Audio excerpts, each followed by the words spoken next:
L'invité politique sur Radio Classique et Public Sénat. Bernard Cazeneuve, donc, bienvenue. Alors, enchaînons sur ce que vient de raconter, évidemment, Guillaume Tabar. Comment vous expliquez cette volonté d'une partie des socialistes de mettre la barre à gauche toute, et surtout, vous qui avez été ministre des Affaires européennes, d'installer une sorte de gigantesque désordre entre la France, l'Allemagne et finalement à l'intérieur de l'Union européenne? Et qu'est-ce qu'ils veulent exactement? Mais on n'a pas besoin, pour être à gauche, de vouloir la confrontation avec l'Allemagne. Mais qu'est-ce qu'ils veulent, eux? Posez-leur la question. Ce que je peux vous dire, c'est que ce que le gouvernement fait, ce que le président de la République a défini comme orientation, les objectifs que nous voulons atteindre. Ce que nous voulons faire, c'est d'abord faire notre devoir, parce que c'est l'engagement que nous avons pris devant les Français, rétablir nos comptes, non pas parce que l'Europe nous l'impose, mais parce que si nous ne faisons pas ce travail de rétablissement de nos comptes, nous devrons affronter, comme d'autres pays sur les marchés, des taux d'intérêt qui obéreront les chances de croissance. Donc, le premier point sur lequel je voudrais insister, c'est que le rétablissement des comptes, qui est le travail qui m'a été confié dans un contexte économique très difficile, est un objectif que nous nous sommes assignés à nous-mêmes parce que c'est bon pour la croissance, c'est nécessaire pour notre pays. Deuxièmement, nous serons d'autant plus forts en faisant ce travail, en faisant les réformes structurelles, et nous aurons plus d'audience en Europe pour changer une politique au sein de l'Union européenne qui ne nous convient pas. Il faut aller plus loin dans la mise en œuvre de l'union bancaire, il faut davantage d'initiatives pour des investissements structurants de compétitivité qui permettrait dès à présent de faire de la croissance. Nous devons aller plus loin, plus vite dans la lutte contre les paradis fiscaux. Cette réorientation de l'Europe, nous l'appelons de nos voeux. Et troisièmement, nous n'avons pas besoin pour faire tout cela d'une confrontation avec l'Allemagne. Nous avons besoin au contraire avec l'Allemagne d'initiatives communes. Je pense par exemple que sur la politique énergétique, où l'Allemagne a décidé de sortir du nucléaire avec des investissements très coûteux à faire, nous avons nous-mêmes une transition énergétique à mener. Nous pouvons redonner à l'Europe du souffle, du sens et de la force politique. C'est cela notre agenda. Ouais, Gilles Leclerc. Justement, quand même, dans ce contexte, bon, il y a un débat chez les socialistes, mais quand même, quand un ministre qui cohabite avec vous à Bercy Arnaud Montebourg déclare dans Le Point, là, qui sort ce matin, je le cite, il faut ouvrir les hostilités, non pas avec l'Allemagne, dit-il, mais avec l'Union européenne en se comparant à un torero. C'est quand même un ministre important du gouvernement. Vous en pensez quoi? Je pense qu'il faut vraiment que nous comprenions que si nous voulons atteindre l'objectif de la réorientation de l'Europe, il faut changer de vocabulaire. Ce vocabulaire-là est un vocabulaire qui aboutit à l'exact contraire de ce à quoi on prétend, c'est-à-dire la réorientation de l'Europe. La réorientation de l'Europe, elle se fait dans un climat de confiance, elle se fait dans la crédibilité, elle se fait dans la volonté d'une vision pour l'Europe. Donc des propos comme ça porte tort au gouvernement et à François Hollande? Je l'ai dit d'ailleurs à un moment donné, nous avons des relations amicales et franches. Je pense que ce type de propos ne sont pas des propos qui aident à la réorientation de l'Europe. Si nous voulons la réorientation de l'Europe, il faut, parce que chacun a son tempérament. Nous ne sommes pas non plus un gouvernement monolithique. Il y a des caractères qui s'expriment, il y a des sensibilités qui disent ce qu'elles ont à dire. Moi, je ne suis pas non plus favorable à ce qu'il y ait un gouvernement où il n'y aurait que des ministres disant la même chose sur le même ton, de la même manière. Ce qui compte, c'est la cohérence de la politique que nous menons. Et la cohérence de la politique que nous menons, c'est ce que je viens de vous dire. 1, rétablir nos comptes. 2, réorienter l'Europe. 3, le faire dans une relation franco-allemande refondée autour d'un agenda qui soit un agenda porteur d'avenir. J'ai parlé de la transition énergétique, je pourrais parler de la lutte contre les paradis fiscaux, nous sommes ensemble. Sur la taxe sur les transactions financières, nous sommes ensemble. Sur l'union bancaire, bien que des désaccords se soient fait jour au début, nous sommes aujourd'hui plutôt dans le compromis. Il faut accélérer la mise en œuvre de l'union bancaire. Moi, je suis résolument européen et je considère que dans le contexte qui prévaut, nous devons être non seulement déterminés à changer l'Europe, mais responsables et crédibles dans les voies que nous choisissons pour le faire. Mais est-ce que Est-ce que le débat tout de même sur le fond rigueur-relance, est-ce que c'est un vrai et un débat que vous estimez utile en ce moment? C'est surtout un faux débat. Et je vais vous dire pourquoi. Parce que parmi les ministres qui, comme moi, souhaitent que nous maintenions notre trajectoire de rétablissement des comptes, parce que c'est un engagement que nous avons pris et que c'est bon pour l'économie, vous ne trouverez pas un ministre qui ne soit pas désireux de réorienter l'Europe sur le chemin de la croissance. Et parmi ceux qui souhaitent la réorientation de l'Europe vers davantage de croissance, vous n'en trouverez pas un qui préconise qu'on abandonne la stratégie de redressement.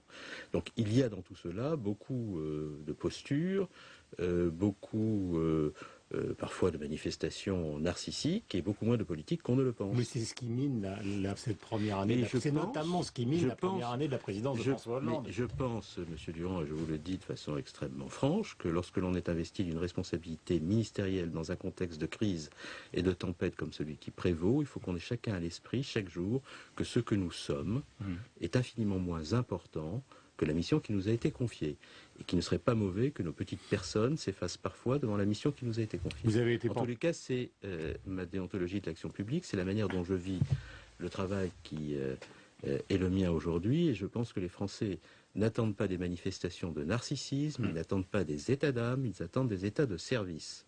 Alors, deux questions sur la journée d'hier à l'Élysée vis-à-vis des chefs d'entreprise et sur les sondages qui sont défavorables. D'abord, sur la journée d'hier, est-ce que vous considérez que ce qui a été annoncé est de nature à rassurer les chefs d'entreprise qui sont quand même, le Monde l'a écrit hier, dans une situation de défiance à l'égard du chef de l'État? Oui, mais regardons les faits. Il peut y avoir des campagnes de presse, il peut y avoir des émotions, regardons les faits. Ce qui compte, ce sont les faits.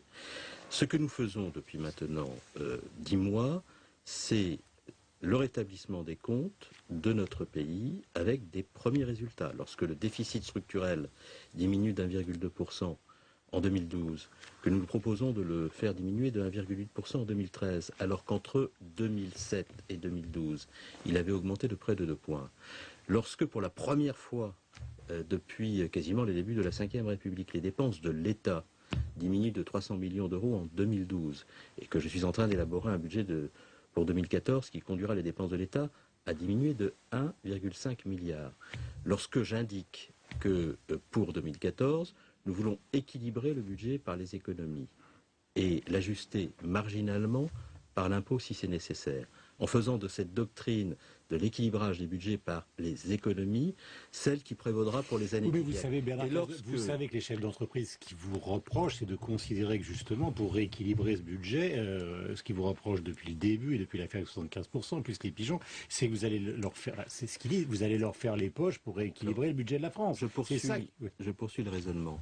Nous faisons 20 milliards d'efforts pour les entreprises à travers le crédit d'impôt compétitivité emploi. Nous mettons en place l'accord sur la sécurisation des parcours professionnels. Ce qu'a annoncé le président de la République au terme des assises de l'entrepreneuriat hier est majeur pour la réconciliation de ce pays avec l'entreprise. Car que les gouvernements vous dites vous-même réconciliation. Donc il y avait besoin de se réconcilier. Est-ce que ce discours au fond n'arrive pas un peu tard? Non, mais ce besoin de réconciliation, il ne date pas de la gauche. Ce pays est un pays qui n'a jamais vraiment aimé ses entreprises. La droite a souvent réduit le discours sur l'entreprise un discours sur le profit, et la gauche l'a parfois réduit à un discours sur l'exploitation. Il est rare qu'on tombe amoureux d'une entreprise dans laquelle le profit est le seul sujet, et d'un lieu dans lequel l'exploitation est la seule question.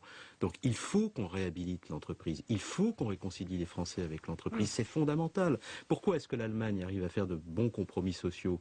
Tout simplement parce que les forces sociales et patronales allemandes considèrent qu'autour de la défense de l'entreprise en Allemagne, il n'y a pas de concession à faire, que c'est fondamental pour le pays. Il faut que nous arrivions à réconcilier les Français avec l'entreprise. Et ce qui a été décidé hier par le président de la République, c'est-à-dire faire en sorte qu'il puisse y avoir à l'université, en accompagnant les jeunes qui le veulent, une possibilité offerte de créer une entreprise. Lorsque nous décidons de mettre en place une fiscalité simplifiée pour ceux qui prennent des risques afin de créer des entreprises et de les développer, c'est la mise en place d'un dispositif extrêmement simple qui vise à imposer les plus-values à partir du barème de l'impôt sur le revenu en mettant en place des abattements très incitatifs selon la durée de détention des actions. Lorsque le président de la République annonce la création avec la Caisse des dépôts et consignations d'un fonds pour les entreprises socialement innovantes, nous sommes dans la volonté de faire en sorte que la croissance soit possible par des réformes structurelles, par un rééquilibrage de nos comptes, par une réconciliation des Français avec l'entreprise. Et cela, nous voulons le faire pourquoi? Nous voulons le faire parce que nous devons créer les conditions d'un redressement qui ne peut pas se réduire au rétablissement des comptes. Il faut qu'il y ait aussi de la croissance, de l'innovation, du transfert de technologie. Et nous étions hier avec Pierre Moscovici, Fleur Pellerin, Arnaud Montebourg, ensemble aux côtés du président de la République pour défendre cette orientation. Et par ailleurs, nous devons faire aussi en sorte, au sein de l'Union européenne, qu'il y ait une politique industrielle qui permette de promouvoir nos filières d'excellence et de faire en sorte que ce que nous faisons pour l'entreprise en France puisse aussi dans la relation franco-allemande, au sein de l'Union européenne, trouver une déclinaison ambitieuse et pertinente. Alors, 2 questions pour terminer. Malheureusement, il nous manque beaucoup de temps. Le fait que les sondages et les simulations de premier tour aujourd'hui montrent l'élimination de François Hollande au premier tour derrière le Front National, derrière Nicolas Sarkozy, est-ce que c'est quand même pas une source d'inquiétude, non pas économique, mais politique forte? Est-ce qu'il est possible qu'il y ait un redressement politique? D'abord, je n'ai pas compris qu'il y avait une élection. Oui, mais c'est une simulation, c'est-à-dire que c'est une photo. Mais... Je pense que nous menons une politique dans un contexte extraordinairement difficile qui nous a été légué, qui est une politique qui vise à redresser le pays et qui n'est pas une politique qui vise à plaire. Et c'est pas de la défiance des Français à l'égard de François Hollande. Le courage politique dans un contexte de crise, ça suscite peut-être au début des interrogations, avant que les résultats ne commencent à susciter de l'adhésion. Et moi je pense qu'il vaut mieux être courageux sans chercher à plaire au début du quinquennat, plutôt que de vouloir plaire en oubliant d'être courageux et en laissant le pays continuer à aller à la dérive. Encore une fois, je veux rappeler que la situation qui nous a été laissée, doublement de la dette, creusement des déficits, effondrement de notre compétitivité avec 75 milliards de déficit du commerce extérieur, un pays profondément divisé, tout cela ne se répare pas en quelques mois. On va prendre une minute supplémentaire, Gilles, car vous vouliez poser une question. Dernière question sur la fiscalité à votre place. Bruno Le Roux, il y a quelques jours, disait que finalement...